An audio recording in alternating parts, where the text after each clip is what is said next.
kewajiban, sedangkan kewajiban yang kita lakukan. Apakah contoh-contoh dari hak? Contoh hak adalah mendapatkan perlindungan serta mendapatkan penilaian dari guru. Apakah contoh dari kewajiban? Apakah contoh dari kewajiban? Contohnya kewajiban membantu orang tua belajar dengan rajin dan taat aturan. Sekarang kita menulis lagunya.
Hak dan kewajiban.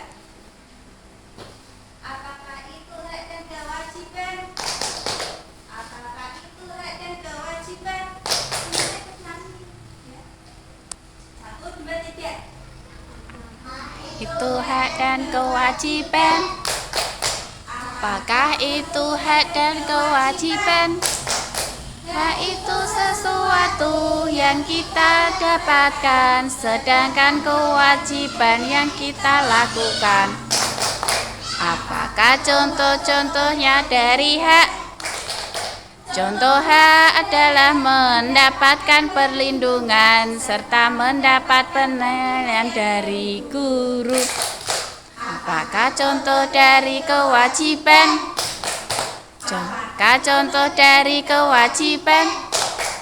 Contohnya kewajiban membantu orang tua belajar dengan rajin dan taat aturan. Lagi-lagi ya, yuk.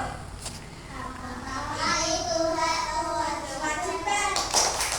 Apakah hak itu? Hak dan kewajiban. Hak itu sesuatu yang kita dapatkan, sedangkan kewajiban yang kita lakukan. Apakah contoh-contohnya dari hak? Contoh hak adalah mendapatkan perlindungan serta mendapat penilaian dari guru. Apakah contoh dari kewajiban? Apakah contoh dari kewajiban?